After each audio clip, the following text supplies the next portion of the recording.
नमस्कार साथियों, स्वागत है आपके अपने channel black commando physical academy में। साथियों, हम फिजिक्स के अंदर गति, चाल, दूरी एवं समय को अध्ययन कर रहे हैं।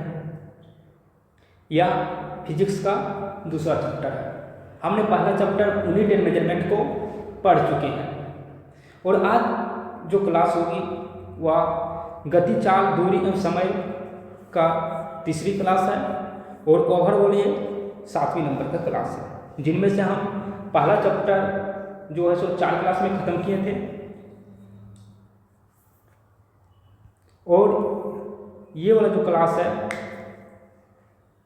5वां, 6ठा पहले हम पढ़ चुके थे। आज 7वीं क्लास होगी ओवरऑल की। ये 7वीं क्लास है और ये चैप्टर की यदि हम देखें, चैप्टर की दृष्टि से यदि, तो ये मेरी दूसरी क्लास है, तीसरी क्लास है।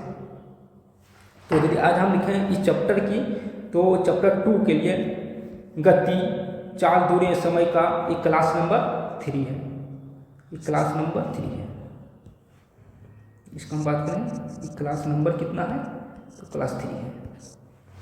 तो साथियों, हम दूसरी क्लास में गति के जितने भी प्रकार होते हैं वो सब के बारे में पढ़ चुके थे। उसके ग्राफिकल अध्ययन को देख चुके थे कि इसके ग्राफिकली रूप में हम कैसे दर्शा सकते हैं, ग्राफिक में कैसे हम इसको रिप्रेजेंट कर सकते हैं, ये सारी चीज़ों को हम देख चुके थे। आज जो है सो हम इसके आगे को देखेंगे। हमने गति के समीकरण को देख चुके थे। हमें ये भी बताएं कि गति का जो समीकरण जो है, वो गति का समीकरण जो है गैलीलियो ने दिया था। जब गैलीलियो ने इस गति का समीकरण दिया है, तो उनमें से गति का कौन कौन सा समीकरण गैलीलियो ने दिया था? तो गैलीलियो ने समीकरण दिया है v बराबर u प्लस ए टी, ये गति का पहला समीकरण है।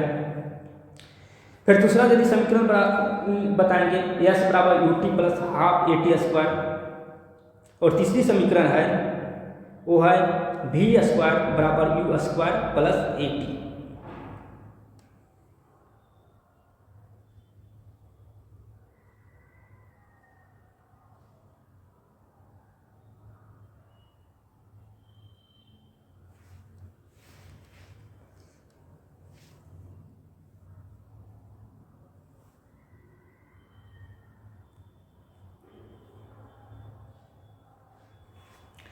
आज हम न्यूटन गति के नियम को देखेंगे।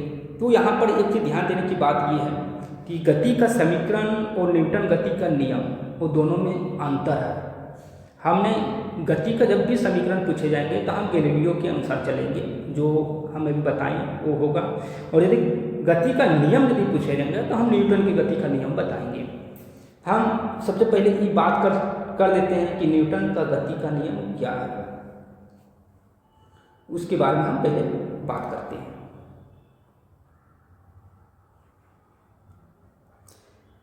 तो चलिए हम बात करते हैं न्यूटन की गति का नियम। तो बात है सन 1686 का, सन 1686-87 का बात है कि सर आइजैक न्यूटन की पुस्तक जो था प्रिंसिपिया का प्रकाशन हुआ और उसी में न्यूटन के गति का नियम के बारे में बारीकी से अध्ययन किया गया था।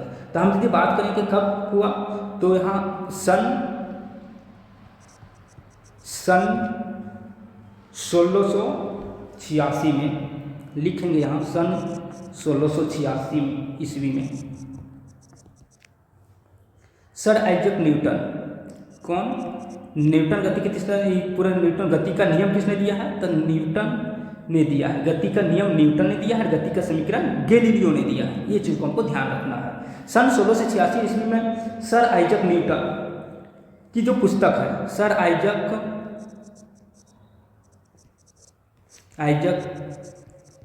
न्यूटन की पुस्तक, उस पुस्तक का नाम है, उस पुस्तक का नाम क्या किया है? तो उन पुस्तक का नाम बोलो प्रिंसिपिया।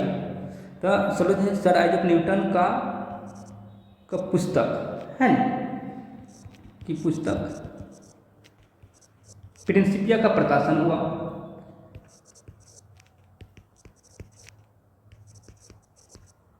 प्रिंसिपिया का प्रकाशन हुआ और उसी में से न्यूटन गति का नियम के बारे में बताया गया है, बारीकी से अध्ययन किया गया। उसमें क्या किया कि आइजैक न्यूटन का जो पुस्तक प्रिंसिपिया था वो ने किसका हेल्प लिया, तो उसने गैलीलियो का जो गति का सिद्धांत जो दिया था, गैलीलियो ने जो गति का जो समीकरण दिया था उसी को आधार बनाया, उसी को आधार बनाया और गति का विस्तृत अध्ययन किया गया और गति का 3 मूल नियम दिया गया। उसने किसका आधार बनाया, तो हम बोलेंगे गैलीलियो का जो था गति के 3 समीकरण, उस 3 समीकरण को उसने आधार बनाया और उसी के आधार पर न्यूटन ने गति के 3 नियम को दिया। चलो उस पॉइंट को भी हम यहाँ पर लिख देते हैं, उस पॉइंट को भी लिख देते हैं कि न्यूटन ने गैलीलियो के सिद्धांत का आधार बनाया। न्यूटन ने गैलीलियो के सिद्धांत को, गैलीलियो के गति के जो 3 समीकरण है ना, गैलीलियो के सिद्धांत छोड़ गति के 3 समीकरण जो दिया, गैलीलियो के सिद्धांत, और उसका सिद्धांत क्या है, वो सिद्धांतों पर आधारित गति के 3 नियम दिए।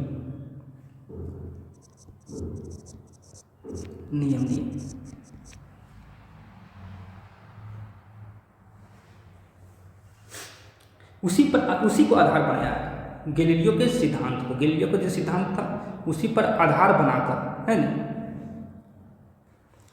तो और इसको हम यदि और सुटेबल ढंग से लिख लेंगे तो और हम इसको सुटेबल ढंग से इस प्रकार से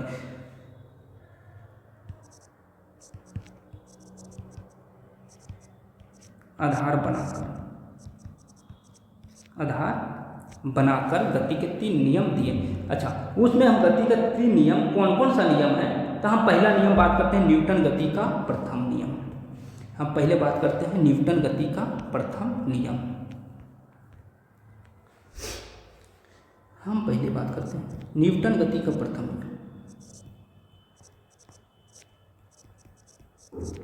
गति का प्रथम नियम, ये न्यूटन गति का प्रथम नियम क्या बताता है, तो ये बता रहा है कि पहले हम समझ लेते हैं। मान लीजिए यहाँ कोई ऑब्जेक्ट है, ये क्या है, ये अभी अस्थिर में है, तो ये ऑब्जेक्ट पर जब तक हम कोई बाहरी बल कार्य नहीं करेंगे इस ऑब्जेक्ट पर, तब तक ये वस्तु अस्थिर रहेगा। यानी ये बोलता है जड़त्व, यानी इस जड़त्व की परिभाषा को दे रहा है कि जब कोई पिंड अस्थिर में है तो अस्थिर में ही रहने के लिए कोशिश करेगा जब तक हम उस पर बाहरी कार्य ना करें। या तो मान लो कोई पिंड जो है वो गति की अवस्था में है, मान ये गति में है, तो जब ये गति में पिंड में गति है तो ये गति में ही रहने की चेष्टा करेगा जब तक इस पर हम कोई अवरोधक बल कार्य नहीं करेंगे। तो यही न्यूटन गति ने इसको आधार बनाया और अपने नियम दे दिया कि जब कोई पिंड पर, है ना, बाहरी बल कार्य ना करे तो वो जिस अवस्था में है उसी अवस्था में रहने का चेष्टा करेगा, यानी वो चेष्टा करता है। इसी को बोलते हैं न्यूटन गति का प्रथम नियम। तो यहाँ पर हम देखते हैं कि न्यूटन गति का इसका हम परिभाषा को देख रहे हैं कि क्या परिभाषा है। इस नियम के अनुसार यदि हम लिखेंगे यहाँ से,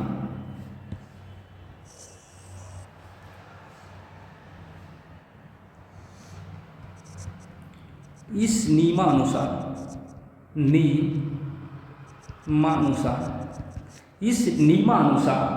यदि कोई वस्तु अस्थिर अवस्था में है, इस नियमानुसार यदि कोई वस्तु अस्थिर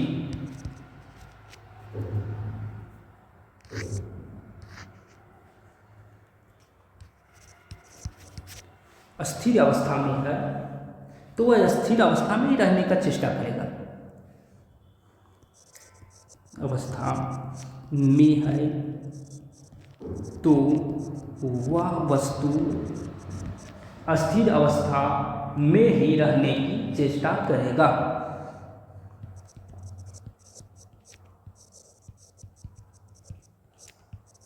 में ही रहने की चेष्टा करेगा।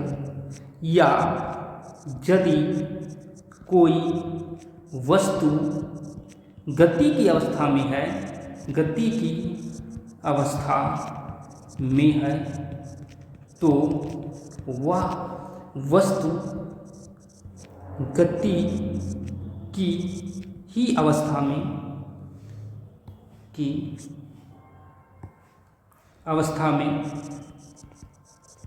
रहने की चेष्टा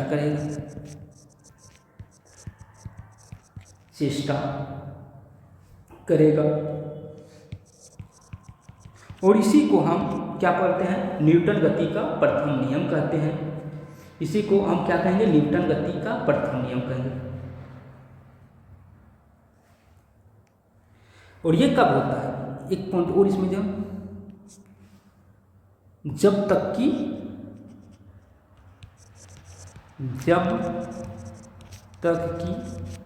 कोई बाह्य बल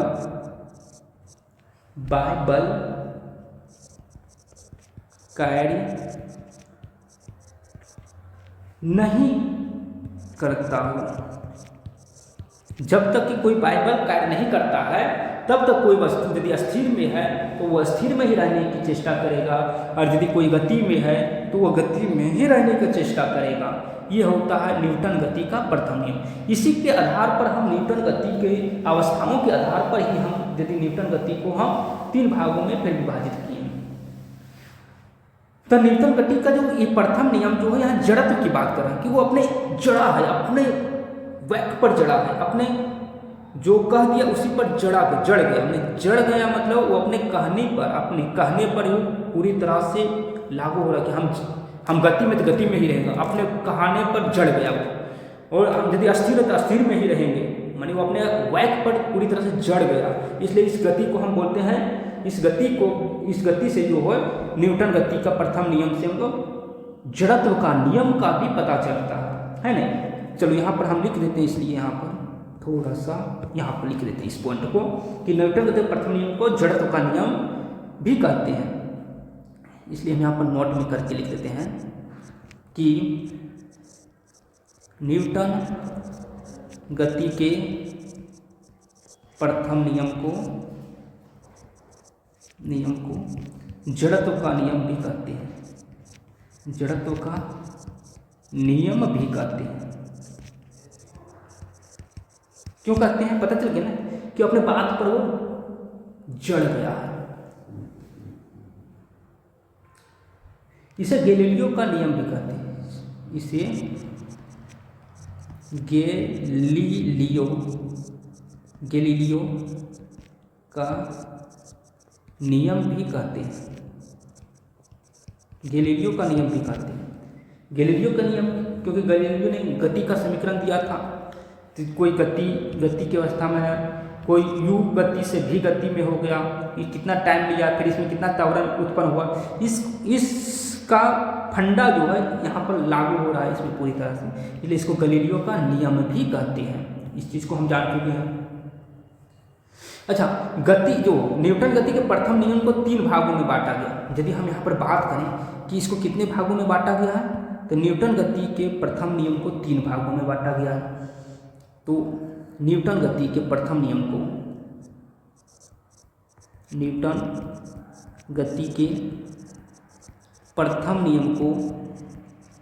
नियम को 3 भागों में बांटा गया है।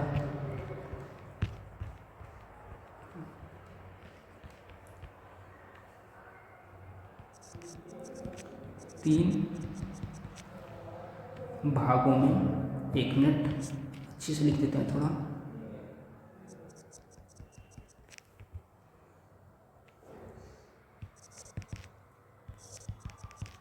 बांटा गया है न्यूटन गति के प्रथम नियम को। कौन सा गति के? न्यूटन गति का जो पहला नियम है उसको कितने भागों में बांटा गया? 3 भागों में बांटा गया। अब कौन कौन सा भाग था? अस्थिर अवस्था, गति का अस्थिर अवस्था यानी जड़त्व की अवस्था, गति का जड़त्व है ना। कौन सा है? अस्थिर का जड़त्व। पहला जो है सो हम लिखेंगे अस्थिर का जड़त्व। पहला जो है वो है अस्थिर का जड़त्व। अस्थिर का जड़त्व, अस्थिर या तो अस्थिर अवस्था का जड़। अस्थिर का जड़त्व कहने का मतलब क्या है? वो अस्थिर रहने पर ही जड़ गया। जड़ गया, हमने वो अस्थिर रहने का पर ही जड़ गया। तो ये क्या होगा कि यदि कोई वस्तु अस्थिर की अवस्था में है तो अस्थिर अवस्था में ही रहने की चेष्टा करेगा। यहाँ पर हम ऐसे चलते हैं कि यदि कोई वस्तु, यहाँ पर लिखेंगे यदि कोई वस्तु अस्थिर की अवस्था में है, अस्थिर की अवस्था में है तो वह अस्थिर की ही अवस्था में रहना पसंद करेगा, है ना।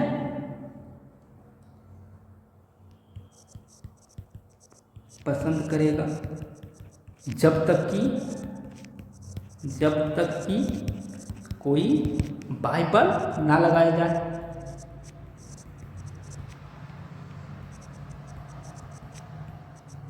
नहीं करता है, जब तक उसके ऊपर कोई बाहरी बल नहीं लगाएंगे तो वो किस अवस्था में रहेगा, अस्थिर की अवस्था, यानी कि वो अस्थिर रहने पर ही जड़ गया। जिसे बोलते हैं अस्थिर का जड़त्व, न्यूटन गति का अस्थिर का जड़त्व, अस्थिर का जड़। उदाहरण के लिए बोलो,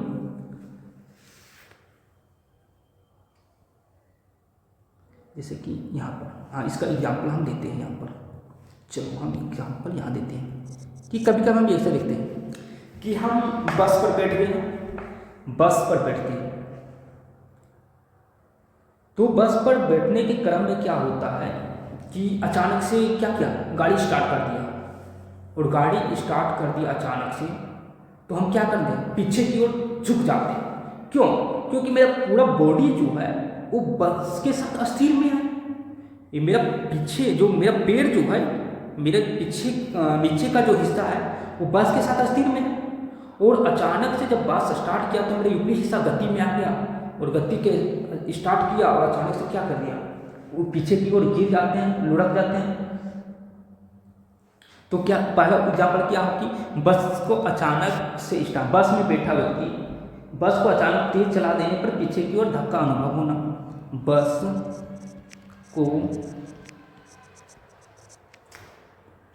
बस को अचानक से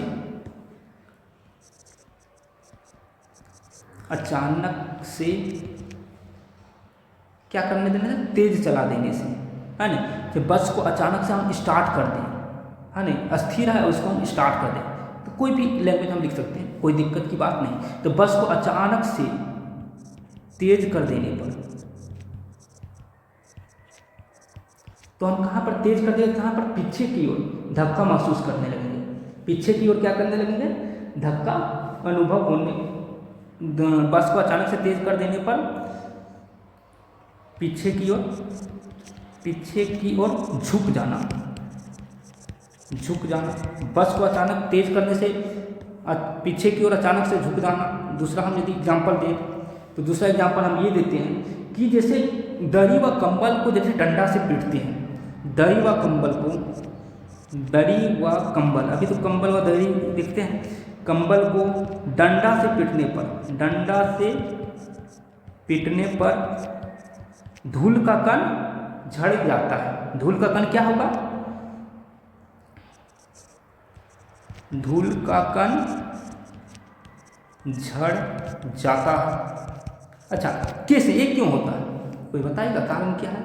कारण ये है कि जो कंबल के साथ जो धूल का कण है वो अस्थिर की अवस्था में, अब क्या करें, उसको पीट के उसको गति में ले आए हैं, इस कारण से क्या होगा, धूल का कण झड़ जाता है। इसके अच्छा, एक चीज़ ये भी हम अनुभव किए हैं कि डाली को जब तेजी से हिलाते हैं तो क्या कहता है, उसका फल व पत्ता टूट के नीचे गिर जाता है ना।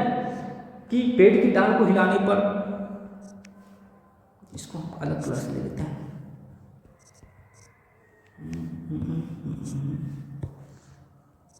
पेड़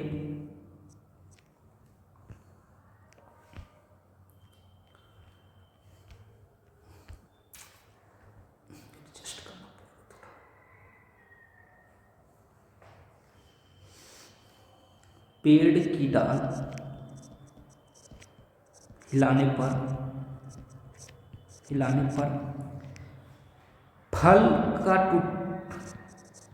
फल का टूटकर नीचे गिरना, टूटकर नीचे गिरना, ये भी किसका उदाहरण है? ये भी अस्थिर जड़त्व का उदाहरण, अस्थिर का जड़त्व, अस्थिर का जड़त्व उदाहरण है, अस्थिर का जड़। इसी प्रकार से हम देखेंगे कि जो भी चीज़ है अस्थिर की अवस्था में है ना, और यदि हम उस पर गति लगा देंगे तो क्या करेगा, अपनी अवस्था का विरोध करने लगेगा, विरोध करना। जैसे कि हम पेड़ की डाल को हिला रहे हैं और फल मेरा क्या है, पहले अस्थिर की अवस्था में था, शाखा के साथ, डाल के साथ मेरा फल अस्थिर की अवस्था था, तो फल वैसा ही रहना चाहेगा। लेकिन हम उसको हिला रहे हैं, यानी उसके अवस्था को भंग कर दे रहे हैं, यानी उसको स्थिति को भंग कर दे रहे हैं। ये स्थिति को भंग होने के कारण क्या होता है, वो टूटकर नीचे गिर जाता है, इसे बोलते हैं अस्थिर का जड़।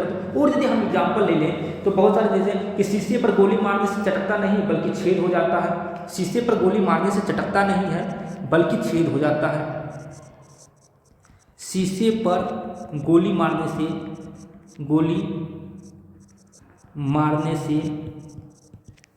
छेद हो जाता है, छेद हो जाता है। शीशा में यदि गोली मारेंगे तो वो छेद हो जाएगा। अच्छा, गिलास के ऊपर यदि हम कार्डबोर्ड को रख दें और यदि कार्डबोर्ड को अचानक से हम खींचेंगे, जैसे गिलास के ऊपर कार्डबोर्ड रख दें और कार्डबोर्ड के ऊपर हम एक सिक्का रख देंगे, तो कार्डबोर्ड को अचानक से हम खींच लेंगे बाहर, तो सिक्का जो होता है कार्डबोर्ड के, वो सिक्का किस में गिर जाएगा, गिलास में गिर जाएगा। इस प्रकार से ये मेरा न्यूटन गति का अस्थिर का जड़त्व। अच्छा, अब हम दूसरा बात करें, दूसरा कौन सा है, तो दूसरा हम बात करते हैं गति का जड़त्व। दूसरा बात कर लेते हैं गति का जड़त्व, इसी कलर से रखते हैं, गति का जड़त्व, गति का जड़त्व। गति का जड़ ये क्या है कि यदि कोई वस्तु गति की अवस्था में तो उसमें ही रहना पसंद करेगा। ये यदि कोई वस्तु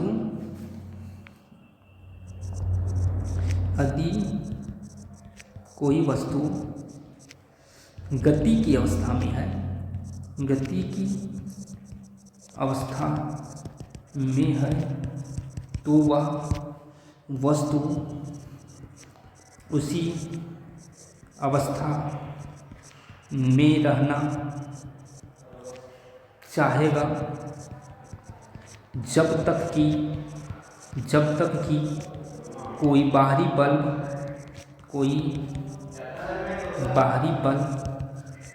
कार्य नहीं करता हो। जब तक कि उस पर कोई बाहरी बल कार्य नहीं करता हो तब तक वो वस्तु उसी की अवस्था में रहना पसंद करेंगे। अच्छा, यदि हम इसका एग्जाम्पल की बात करें तो कौन कौन से एग्जाम्पल हो जाएगा, एग्जाम्पल की बात करते हैं इसका हम एग्जाम्पल की बात करें तो एग्जाम्पल क्या है, जैसे कि तेज बस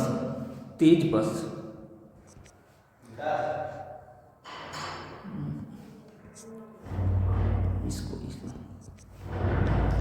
जैसे होता है, तेज बस पर बैठे व्यक्ति को ब्रेक लगाने पर कहाँ पर आगे की ओर झुकना, तेज चलती बस को अचानक रोकने पर, तेज बस को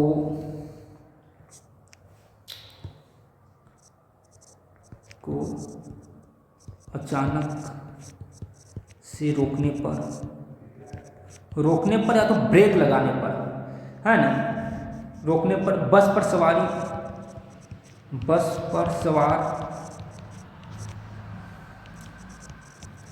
व्यक्तियों को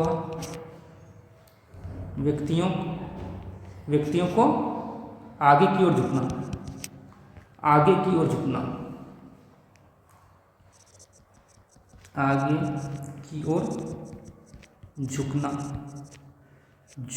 झुकना है ना। ये भी क्या है, ये भी है मेरा गति, क्योंकि वो मेरा बस जो है मेरा गति की अवस्था में, और वो व्यक्ति जो है उस पर बस पर जो व्यक्ति है उसके सापेक्ष वो भी तो गति में ही है।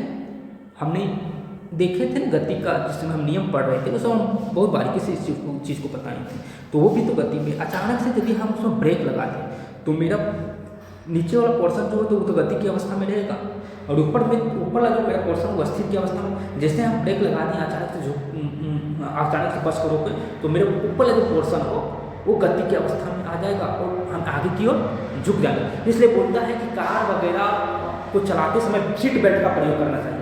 जितना भी गाड़ी वगैरह जो चलाते हैं इसलिए बोला जाता है कि सीट बेल्ट का प्रयोग करना चाहिए, क्योंकि हम अचानक से भी ब्रेक लगाएंगे तो क्या होता है, हम आगे झुक जाएंगे और आगे झुकने के क्रम में उसके आगे वाले पोर्शन से माथा टकराने की संभावना ज़्यादा होती है। इससे हमारे क्या हो सकती है, इससे हमारे माथा वगैरह फट सकता है और जान जाने की संभावना होती है। इसलिए सीट बेल्ट का प्रयोग करना बहुत ही ज़्यादा जरूरी होता है। यदि हम बात करें तो क्या होता है कि सामान वगैरह जो हम गाड़ी में बांध देते हैं, तो सामान गाड़ी में बांध दिया, उसके बाद अचानक से गाड़ी को स्टार्ट करते हैं, सामान को क्या होता है, गिर जाता है। वो क्या होता है, वो होता है अस्थिर गति का जड़त्व, जो अस्थिर में रहेगा। और जो गति में, जैसे कि हम अचानक देखते हैं कि एथलीट वगैरह जो होता है दौड़ता, हम भी ग्राउंड में अगर हम देखते हैं ना दौड़ते हुए कोई व्यक्ति रुकना चाहेगा तो रुकते हुए नहीं, लड़खड़ाते हुए थोड़ा आगे चल जाता है। ये भी होगा, ये भी कैसा होगा, गति का जड़त्व, क्योंकि वो गति में था और वो रुकने की चेष्टा कर रहा है, इसलिए वो विरोध कर रहा है, गति का विरोध कर रहा है और वो आगे की ओर लड़खड़ाते हुए चल जाता है ना। ऐसा होता है दौड़ते हुए धावक को, चलो इसको भी लिख देते हैं, दौड़ते हुए धावक, जो धावक दौड़ रहा है ना, दौड़ते हुए धावक के अचानक रुक जाने पर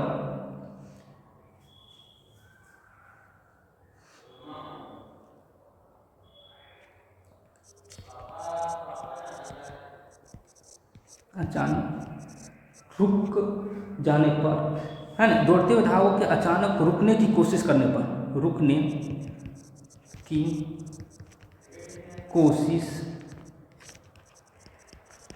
पर लड़खड़ाते हुए आगे की ओर बढ़ जाना।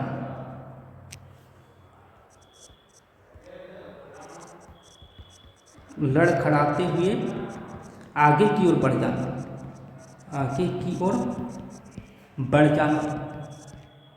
जितना भी चीज़ हम देखेंगे कि जो गति में है और अस्थिर में आने की चेष्टा करेगा, जो गति में है, सिंपल से एक चीज़ हमको बात करना कि जो गति में है और वो अस्थिर में आने की चेष्टा जब भी करेगा तो वहाँ पर जो क्रियाविधि कार्य करेगा उसको ही हम बोलेंगे गति का जड़, माने वो गति करने में जड़ा हुआ है, अपनी गति पर ही जड़ा हुआ है कि हम गति करेंगे, गति की अवस्था में रहेंगे, वो जड़ गया है पूरा। और हम उसको यदि अचानक से अस्थिर में लाएंगे तो वो तो विरोध करेगा, है ना। ये चीज़ को ध्यान रखना है। और यदि इसमें बहुत सारा चीज़ है, कि लंबी कूद में खिलाड़ी कूदने से पूरा काफ़ी दूर से तेजी से दौड़ता हुआ आता है ताकि कूदते समय शरीर को गति बनी रहे। ये भी है ना, कि जब कोई व्यक्ति रेलगाड़ी या बस से कूदता है तो मुंह के बल आगे की ओर गिर जाने का भी यही कारण है कि जब भी कोई व्यक्ति, चलो इसको भी शामिल कर देते हैं, जब कोई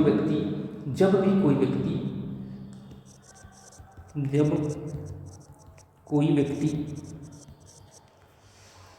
चलती रेलगाड़ी, चलती वाहन, चलो वाहन को हम बात करते हैं, चलती वाहन से कूदता है तो मुंह के बल आगे की ओर गिर जाने का, तो मुंह के बल आगे की ओर गिर जाने की संभावना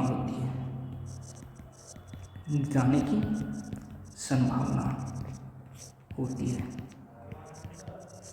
इसी हम देखेंगे कि जितना भी गति है वो गति में जब हम अवरोधक डालना चाहेंगे वो उसका विरोध करेगा और यहाँ पर गति का जड़त्व नियम लागू होगा। चलो आगे हम देख लेते हैं सी नंबर का, क्योंकि बहुत सारे एग्जाम्पल है, सभी एग्जाम्पल को यदि हम और एक्सप्लेन करेंगे तो मेरा टाइम भी बहुत ज़्यादा हो रहा है, इसलिए हम तीसरा नंबर में चलते हैं। तीसरा नंबर क्या है, दिशा का जड़त्व। दिशा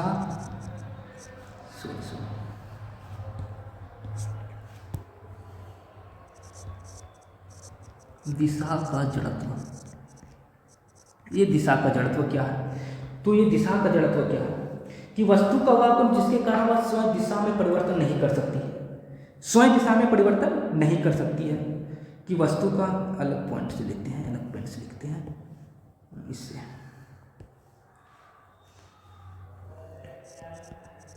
वस्तु का वह गुण जिसके कारण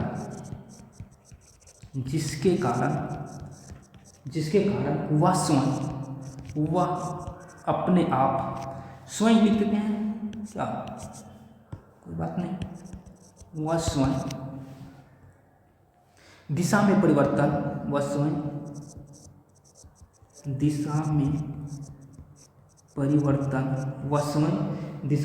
नहीं कर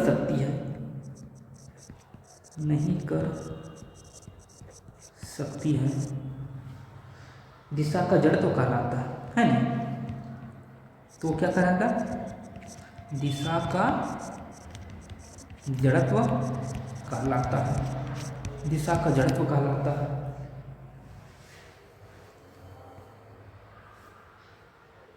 जैसे कि इसका हम एग्जाम्पल की बात करें, तो एग्जाम्पल की क्या, कि मान लो कोई कार वर्गाकार मार्ग पर गतिशील है, कोई कार किस मार्ग पर, वक्राकार मतलब टेढ़ी मेढ़ी, वक्राकार मार्ग पर गतिशील है, कोई कार कहाँ पर, वक्राकार मार्ग पर गतिशील है, तब अंदर बैठे व्यक्ति बाहर की ओर गिरने लगते हैं, है ना। तब अंदर बैठे व्यक्ति बाहर की ओर क्या करने लगते हैं, गिरने लगते हैं।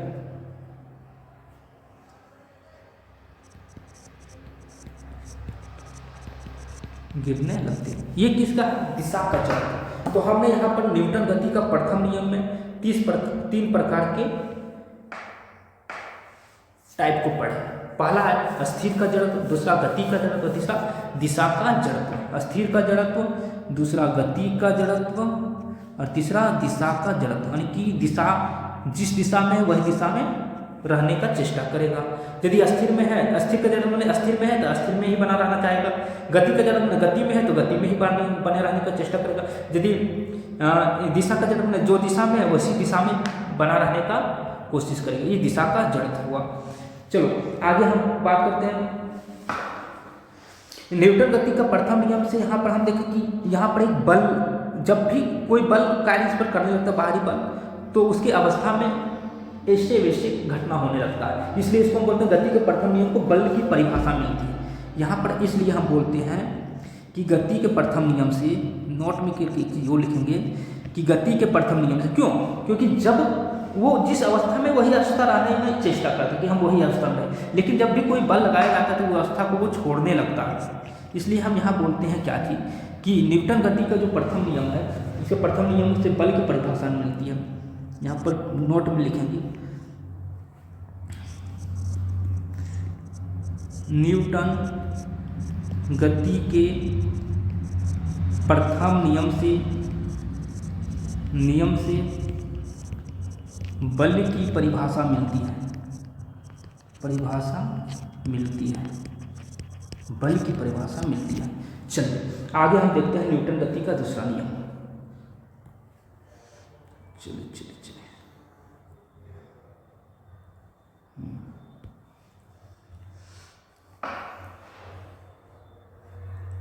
सेकंड पॉइंट पर यदि चलते हैं, चलिए इसको लेते हैं।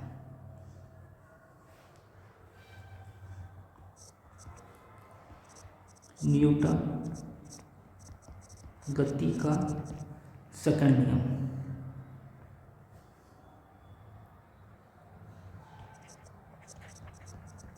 दूसरा नियम, न्यूटन गति का दूसरा नियम। हम न्यूटन गति का दूसरा नियम की बात करते हैं कि न्यूटन गति का दूसरा नियम क्या है। तो ये बोला जाता है कि असंतुलित बल द्वारा उत्पन्न पिंड में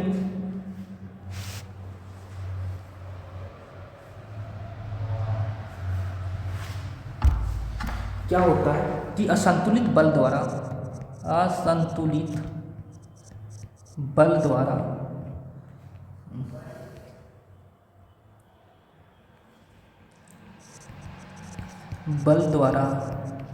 पिंड में उत्पन्न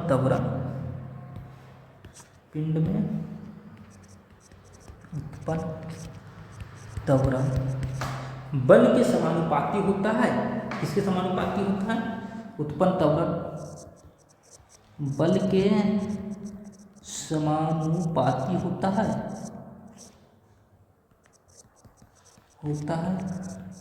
किंतु द्रव्यमान के व्युत्क्रमानुपाती होता है। किंतु द्रव्यमान के व्युत्क्रमानुपाती यानी उल्टा व्युत्क्रमानुपाती होता है ना। न्यूटन गति का दूसरा नियम क्या बोलता है कि असंतुलित बल द्वारा, मान लीजिए कोई एक पिंड है, ये पिंड है, इस पिंड पर यदि हम बल लगा रहे हैं, ये फोर्स हम यहाँ पर लगा रहे हैं, यदि कोई पिंड पर यहाँ फोर्स लगा रहे हैं, 1 मिनट इसको हम थोड़ा साइड में करके समझा देते हैं कि ये मान लो कोई पिंड है, इस पिंड पर यदि हम कोई फोर्स लगाएंगे, ये फोर्स लगाएंगे, तो ये फोर्स लगाएंगे कोई भी पिंड पर, तो ये पिंड क्या करेगा? गतिशील होगा क्या? नहीं, हाँ, क्यों नहीं होगा? यदि हम किसी को धक्का दे रहे हैं तो ये गतिशील होगा। मान लो कि गतिशील होगा तो इस डायरेक्शन में गतिशील हो गया, मानिए पिंड इससे गतिशील करने लगे गति की अवस्था, तो गति होने के कारण क्या होगा? इसमें त्वरण उत्पन्न होगा क्या? नहीं, त्वरण चेंज इन वेलोसिटी है ना, विद रेस्पेक्ट टू टाइम, इसमें त्वरण उत्पन्न होगा। या भाई त्वरण होगा तो जितना अधिक हम बल लगाएंगे उतना अधिक त्वरण उत्पन्न होगा। यही तो कह रहा है ना यहाँ पर, यही तो बोल रहा है यहाँ पर कि असंतुलित बल जो होगा, असंतुलित बल मतलब बल संतुलन की अवस्था में नहीं है। जब असंतुलित होगा तभी गतिशील करता है कोई वस्तु, जब असंतुलित बल लगेगा तभी। तो मान लो कि इधर 5 न्यूटन का बल लगा रहा है, इधर भी 5 न्यूटन का बल लगा रहा है, तो इस संतुलन की अवस्था में तो ये पिंड गतिशील करेगा क्या? नहीं करेगा। तो इसलिए बल को असंतुलित होना बहुत जरूरी है गति करने के लिए। तो यह बोला कि असंतुलित बल द्वारा पिंड में उत्पन्न जो त्वरण होता है वो किसके समानुपाती? बल के समानुपाती होता है, किंतु किसके व्युत्क्रमानुपाती? द्रव्यमान के व्युत्क्रमानुपाती होता है। देखो कि यदि जितना हम ज़्यादा बल लगाएंगे उतना ही ज़्यादा वो गतिशील होगा। लेकिन यहाँ देखो, यदि मेरा द्रव्यमान ज़्यादा है, ज़्यादा द्रव्यमान है तो गति कम हो जाएगा। जैसे कि देखो, यदि 5 न्यूटन का फोर्स हम किसी 10 किलो वाला वजन वाला किसी पिंड पर लगा रहे हैं तो उसका गति जो होगा वही यदि 5 न्यूटन का फोर्स 5 किलो वाला वस्तु में लगा रहे हैं तो किसमें गति ज़्यादा तेज होगा? क्योंकि 5 न्यूटन का फोर्स यदि हम 10 केजी वाला वस्तु में लगा रहे हैं तो इसमें जो गति इसका जो होगा वही यदि गति 5 न्यूटन का फोर्स 5 केजी वाला होगा तो इसका गति इससे ज़्यादा होगा। यानी कि किसके? द्रव्यमान के व्युत्क्रमानुपाती होगा। नहीं, द्रव्यमान यदि ज़्यादा होगा तो गति कम हो जाएगा। ये परिभाषा ये चीज़ बोल रहा है मेरा न्यूटन गति का दूसरा नियम यही चीज़ कहता है। ये क्या हो गया? यदि हम इसको लिखेंगे, चलो यहाँ समझते हैं कि यदि उत्पन्न जो त्वरण होगा ये जो है ये क्या होगा? त्वरण, यानी ये त्वरण है। चलो हम बात में करेंगे, हम डायरेक्ट यहाँ पर पहले लिखते हैं इसका। ये जो है तो डायरेक्ट प्रोपोर्शनल किस क्या होगा? त्वरण बल के समानुपाती होता है। और इन्वर्सली प्रोपोर्शनल क्या होता है? एम के, यानी कि इन्वर्सली प्रोपोर्शनल होता है एम के। इस कंडीशन में हम यदि दोनों को अप्लाई कर दें कि ये F/m है ना, यदि हम ये दोनों को एक साथ रखेंगे या तो A बराबर F बराबर क्या हो गया यहाँ? F बराबर मेरा फार्मूला बन गया, F बराबर मेरा फार्मूला बन गया यहाँ पर F बराबर ma, F बराबर ma है ना। यदि हम इस प्रोपोर्शनलिटी साइन को हटाएंगे तो यहाँ पर K आएगा, यानी कोई प्रोपोर्शनलिटी साइन K आएगा। K क्या है? कांस्टेंट है। यदि हम यहाँ पर सब चीज़ का बात करें तो ये यहाँ पर क्या है? ये मेरा हो गया त्वरण, m क्या हो गया? द्रव्यमान, और K क्या हो गया? मेरा कांस्टेंट, और F क्या हो गया? F मेरा बल हो गया, और K मेरा क्या हो गया? स्थिरांक हो गया, स्थिरांक हो गया। यदि हम यहाँ पर यदि स्थिरांक को हम 1 मान लेते हैं, स्थिरांक यदि 1 मान लेते हैं तो फोर्स बराबर ma क्या निकल जाता है? फोर्स का फॉर्मूला निकल गया। F बराबर क्या निकल गया? F बराबर ma, F बराबर क्या निकल गया? ma, यानी कि यहाँ बल का व्यंजक प्राप्त हो जाता है। इसलिए हम बोल सकते हैं क्या न्यूटन गति का जो दूसरा नियम है उससे हमको बल का व्यंजक प्राप्त होता है। क्या निकलता है मेरा? बल का व्यंजक प्राप्त होता है। न्यूटन गति का दूसरा नियम से हमको बल का व्यंजक प्राप्त होता है। अच्छा, इसको एक और रूप में हम इसको लिख सकते हैं, इसको जो है सो एक और रूप में हम लिख सकते हैं। कैसे लिखेंगे? चलो एक और परिभाषा इसको हम देख लेते हैं। इसलिए यहाँ कहते हैं न्यूटन गति के दूसरे नियम से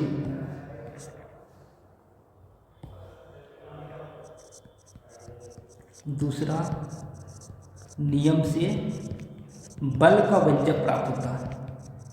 बल का व्यंजक प्राप्त होता है, यानी कि यहाँ पर बल का व्यंजक प्राप्त हो, व्यंजक प्राप्त ना इसका इक्वेशन प्राप्त होना, बल का व्यंजक प्राप्त, बल का व्यंजक ने बल का इक्वेशन प्राप्त हो गया बराबर है। अच्छा, एक और हम यदि एक और कंडीशन इसका देखें तो एक और हम दूसरे कंडीशन में देखते कि संवेग में परिवर्तन की दर जो होता है, दूसरा कंडीशन ये होता है कि या दूसरा कंडीशन में हम लिख देते हैं संवेग में परिवर्तन की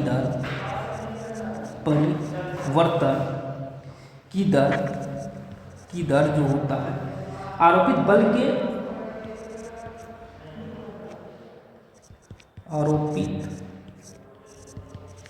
बल के समानुपाती होती है।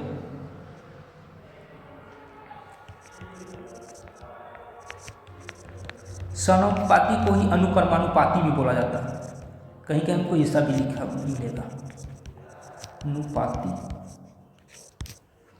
अनुक्रमानुपाती होती है और उसी दिशा में होती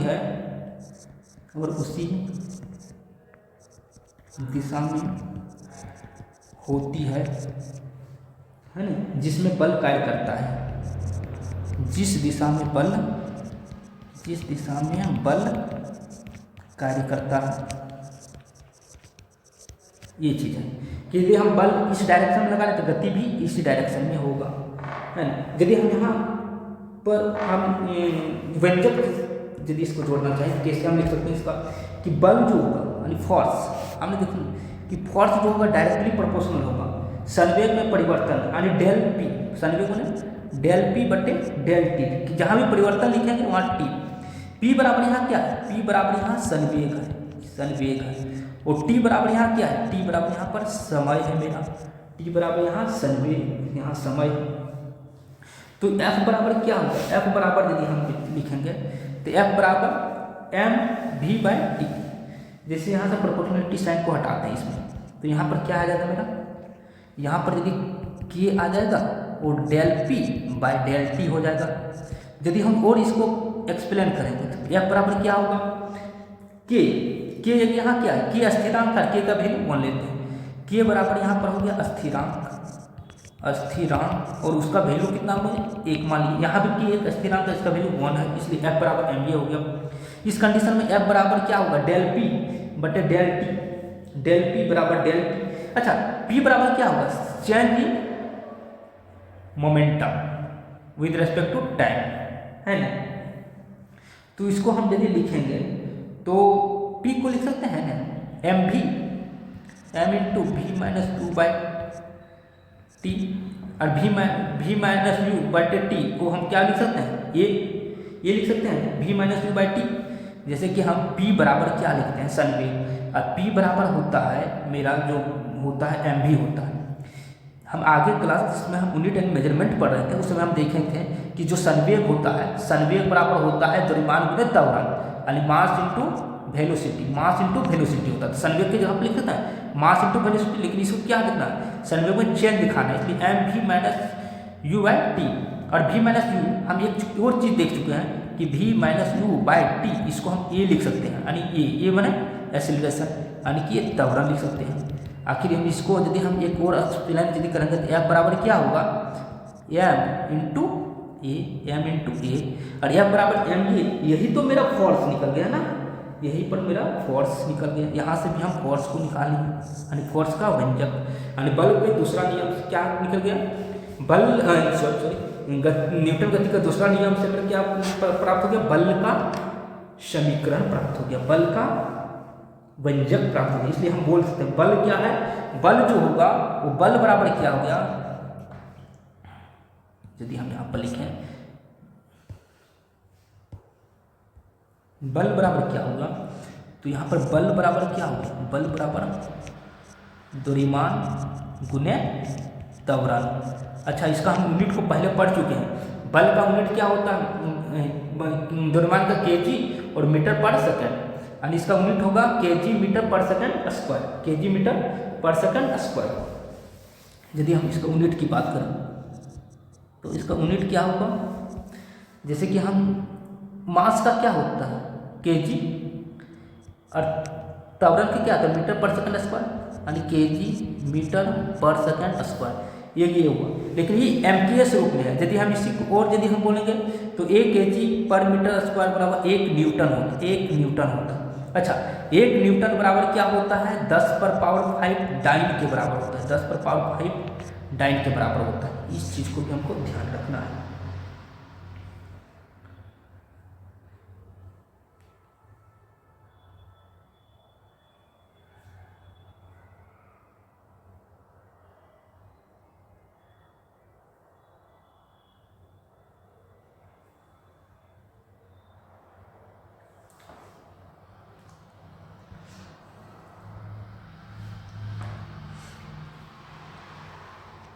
चलिए यहाँ पर जो होता है सो एक को देखते हैं कि इसका यदि उदाहरण यदि हम न्यूटन गति का दूसरा उदाहरण कहाँ पर हम इसका एग्जाम्पल यदि हम बात करें तो इसका एग्जाम्पल हम लिखेंगे कि जैसे एक क्रिकेट खिलाड़ी एक क्षेत्र रक्षक यदि होता है, क्षेत्र रक्षक क्या करता है कि कैच लेना चाहता था तो अपने हाथ को पीछे की ओर खींच लेता है। क्यों? क्योंकि उसका टाइमिंग थोड़ा बढ़ जाता है। टाइमिंग थोड़ा बढ़ने के कारण क्या वो चोट कम लगता है। तो एक क्रिकेट खिलाड़ी कैच लेने के लिए एक क्रिकेट खिलाड़ी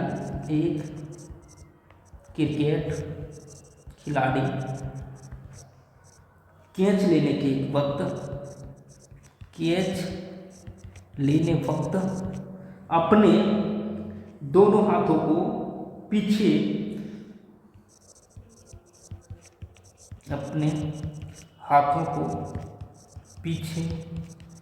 की ओर खींच लेता है ना,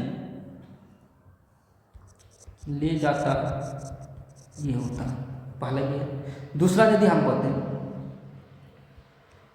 और एग्जाम्पल की जाती जब बात करें तो ये ऊंची कूद होता है। जिस समय कोई भी यदि ऊंची कूद वगैरह हो गया तो ऊंची कूद के समय क्या किया जाता है कि वहाँ पर जमीन को थोड़ा क्या किया जाता है, उसको कोड़ दिया जाता है कि और उसको गद्देदार बना दिया जाता है ताकि उसको चोट कम लगे।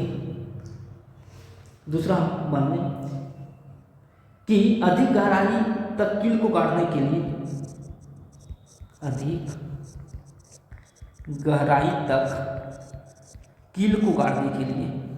कील को गाड़ने के लिए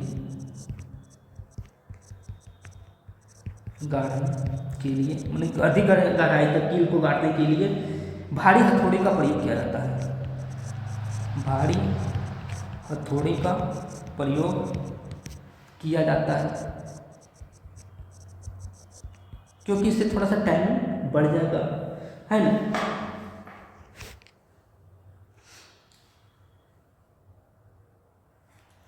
तीसरा यदि हम यहाँ बोलें कि समान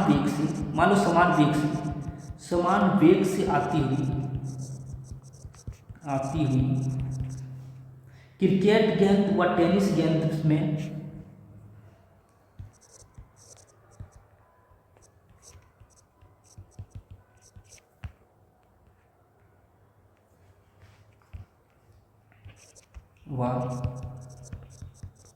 टेनिस गेंद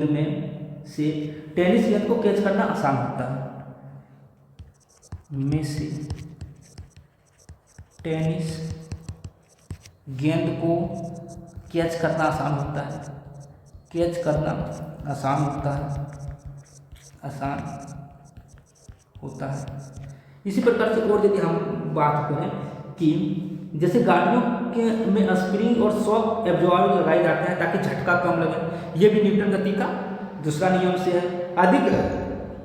अब क्या होता है कि अधिक गहराई तक कील को गाड़ने के लिए हथौड़ा का प्रयोग किया जाता है, ये भी न्यूटन गति का दूसरा नियम है।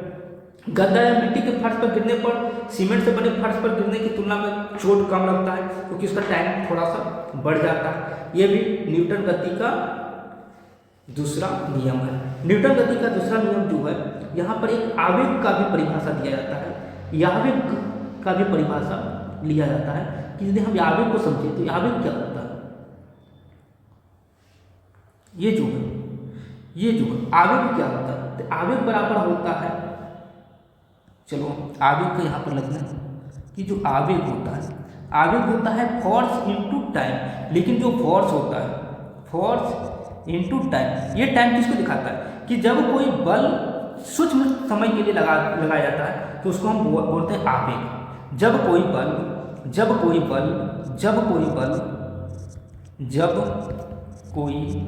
बल सूक्ष्म समय के लिए लगाया जाता हो, सूक्ष्म समय तक लगाया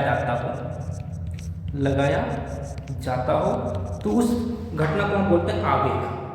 और ये जितना भी हम उदाहरण यहाँ देखें उस पर सब आवेग काम करें। क्योंकि देखो क्रिकेट खिलाड़ी कैच लेने से अपने हाथ को थोड़ा सा पीछे घिस देता है और उतने से थोड़ा सा पीछे घिसने के क्रम में उसका टाइमिंग हल्का सा क्या होता है, बढ़ जाता है, यानी सूक्ष्म समय उसका क्या होता है, बढ़ जाता है। और उस सूक्ष्म समय को बढ़ने के कारण उसका चोट कम लगता है। यानी सब चीज़ पर क्या चीज़ अप्लाई हो रहा है, आवेग। और न्यूटन का गति का दूसरा नियम क्या चीज़ दे रहा है, आवेग का परिभाषा। आवेग का फॉर्मूला, इसका यदि हम यूनिट की बात करें तो इसका न्यूटन सेकंड होगा। यदि कि इसका मात्रक का बात करें तो एसआई यूनिट की बात करें, एसआई यूनिट किसका होगा, न्यूटन सेकंड होगा। और न्यूटन सेकंड किसका यूनिट होता है, हम यूनिट मेजरमेंट में देख सकते हैं न्यूटन सेकंड। और किसका यूनिट होता है, मेरा संवेग का भी होता है। चलो हम इतनी ही बात करते हैं आवेग पर, अगर ज़्यादा बात करेंगे तो फिर बहुत लंबा चल जाएगा वीडियो। संवेग संरक्षण का नियम बाकी है। तो हम न्यूटन गति का तीसरा नियम को देख लेते हैं।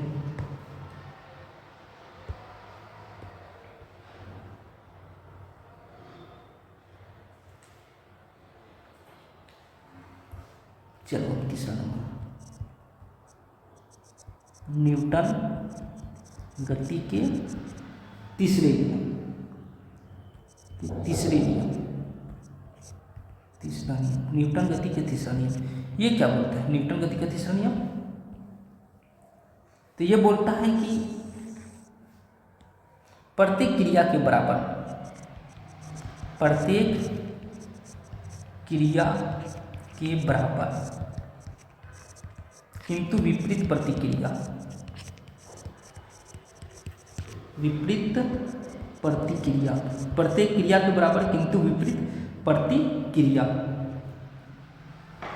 इसमें होता है क्रिया और प्रतिक्रिया दो विभिन्न पिंड, प्रत्येक क्रिया के बराबर किंतु विपरीत प्रतिक्रिया, क्रिया तथा प्रतिक्रिया दो विभिन्न पिंडों पर कार्य करती हैं और अलग दिशा में। क्रिया तथा प्रतिक्रिया दो विभिन्न पिंडों पर कार्य करता है।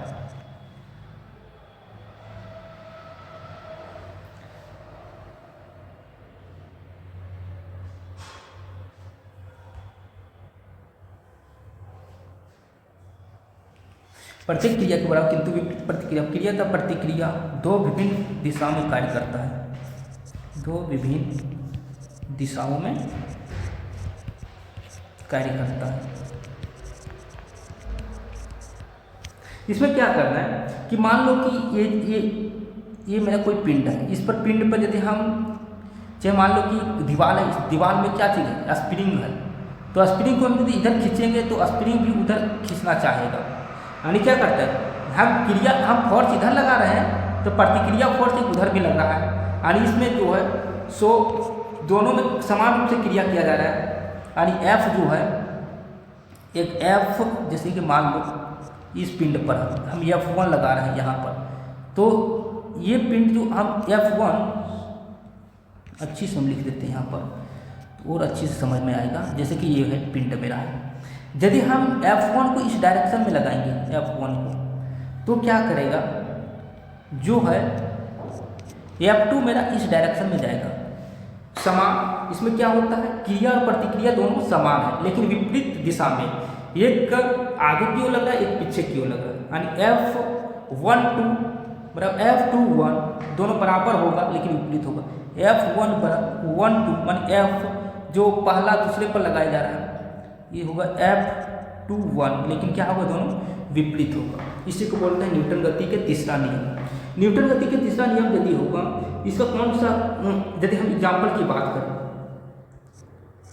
तो कौन कौन सी एग्जाम्पल इसमें हो सकता है, तो हम यहाँ पर क्यों इसका एग्जाम्पल, चलो हम इसका एग्जाम्पल की कुछ बात कर लेते हैं। चलो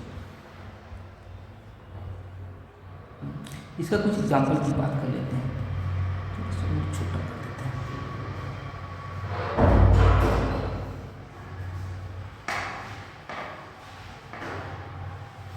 जैसे कि बंदूक से हम गोली, जैसे बंदूक से गोली चलाने पर क्या होता है, बंदूक से गोली चलाने पर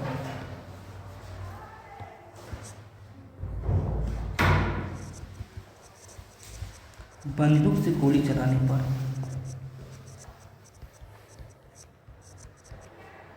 बंदूक को पीछे की ओर झटका देना, बंदूक को पीछे की ओर झटका देना,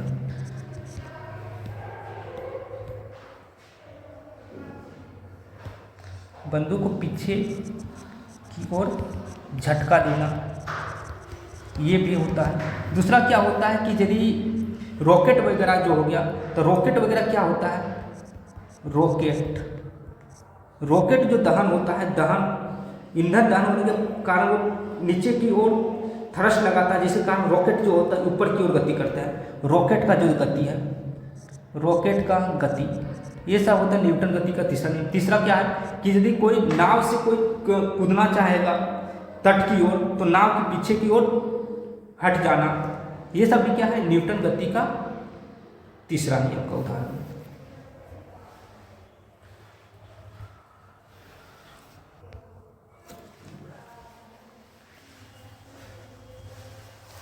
अब हम यहाँ पर देख लेते हैं संवेग संरक्षण का नियम को।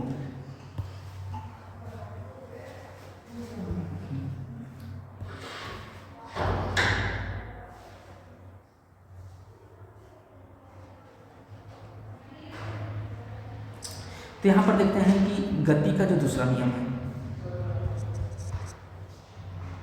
गति के दूसरे नियम से, दूसरे नियम के अनुसार यदि हम देखते हैं, गतिमान वस्तु में क्या होता है, गतिमान वस्तुओं में संवेग होता है, में क्या होता है, संवेग होता है। संवेग माने मोमेंटम होता है ना, जो क्या होता है, जो द्रव्यमान और वेग के गुणनफल के बराबर होता है। जो आगे तो हम पढ़ चुके हैं ना, द्रव्यमान, जो द्रव्यमान एवं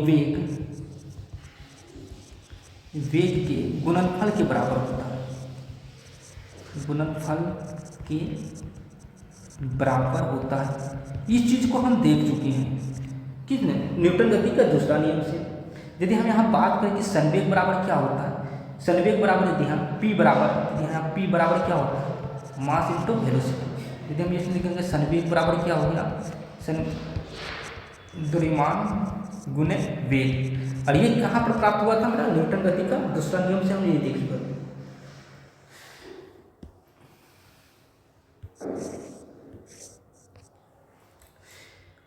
अब यहाँ पर हम यदि बात करें कि संवेग संरक्षण के अनुसार,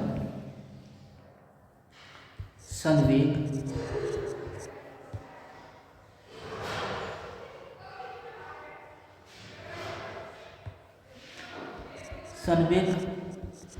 संरक्षण के अनुसार, संवेग संरक्षण के अनुसार जब दो अथवा अधिक अथवा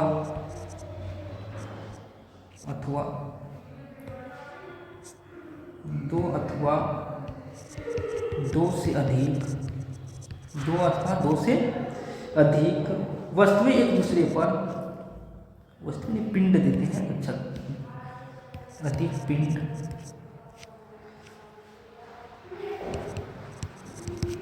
एक दूसरे के ऊपर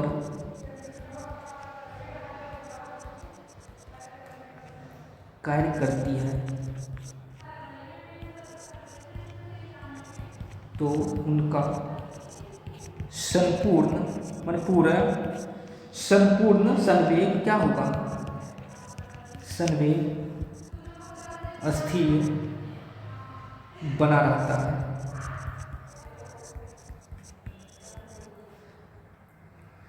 बशर्ते क्या होना चाहिए, कोई बाहरी बल नहीं लगना चाहिए, बशर्ते कोई बाहरी बल कार्य ना करे। शर्त क्या है, बशर्ते कोई बाहरी बल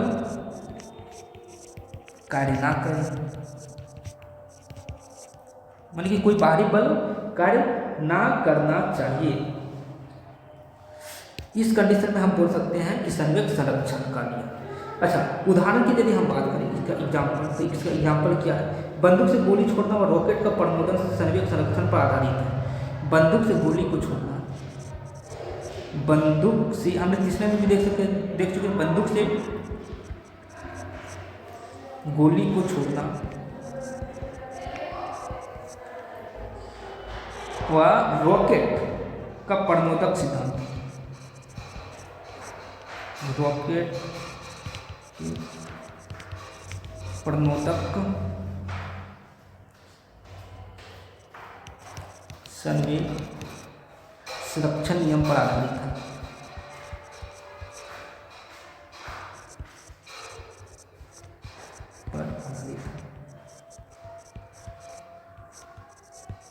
और ये जो है संवेग संरक्षण के नियम पर आधारित है और ये न्यूटन गति के तीसरे नियम पर भी आधारित है, क्योंकि हम जितना ये जैसे कि जितना पीछे हटेगा बंदूक उतना ही तेजी से उसका रफ्तार गोली भागेगा। जैसे कि हम धनुष पर जो धनुष का तीर वगैरह जो छोड़ा जाता है वो भी संवेग संरक्षण के अनुसार चलता है। हम यदि हम यहाँ पर बात करें रॉकेट का गति जो होता है, रॉकेट का जो सिद्धांत है संवेग संरक्षण के सिद्धांत पर काम कर रहा है, साथ में न्यूटन गति का तीसरा नियम भी इस पर लागू हो रहा है, साथ में दूसरा नियम के अनुसार इसमें संवेग उत्पन्न हो रहा है नहीं। तो ये जो है संवेग संरक्षण, इसमें जो है तो दो संवेग संरक्षण के जो नियम है उसमें दूसरा नियम और तीसरा नियम दोनों मिला जुला का रूप है। यदि हम तीसरा नियम में गति के और न्यूटन गति का यदि हम तीसरा नियम में और यदि हम एग्जाम्पल की ओर देखें और यदि हम बात करना चाहें तो और कौन कौन सा एग्जाम्पल हो सकता है, तो हम देखते हैं कि ऊंचाई से कूदने पर चोट लगना,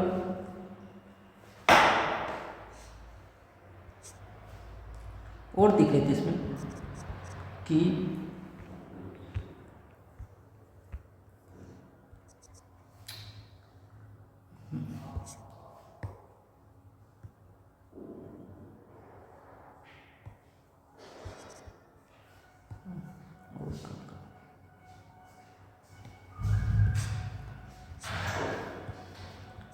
ऊंचाई से कूदने पर चोट लगना, ऊंचाई से कूदने पर चोट लगना,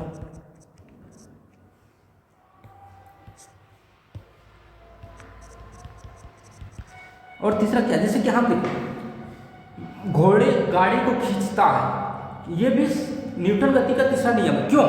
क्योंकि देखो घोड़ा क्या करता है, अपने पेड़ से पृथ्वी को पीछे की ओर धकेल रहा है इसे, और पृथ्वी भी उसके पेड़ पर ही उतना ही बल लगा रखता है, जिसके कारण घोड़े गाड़ी को खींच सकता है। जैसे कि हम जो दौड़ते हैं चलते हैं, हमारी जो भी एक्टिविटी जो है जैसे दौड़ना चलना, ये सभी न्यूटन गति का तीसरा नियम पर ही आधारित है। घोड़े गाड़ी को खींचता है, घोड़े गाड़ी को खींचता है, गाड़ी को खींचता है। हम चल सकते हैं, क्यों? क्योंकि हम जितना फोर्स हम पृथ्वी को अपने पैरों से धकेलेंगे उतना ही अपोजिट डायरेक्शन में पृथ्वी भी हमारे पैरों पर बल लगाएगा, जिसके कारण हम क्या करेंगे, आगे की ओर गति करते हैं। तो जहाँ पर क्रिया और प्रतिक्रिया दोनों काम कर रहा है वहाँ न्यूटन गति का तीसरा नियम बोल देंगे, है ना। तो साथियों आज क्लास यहीं पर स्टॉप करते हैं। ये मेरा जो चैप्टर था गति चाल घड़ियों से यहीं पर समाप्त होता है।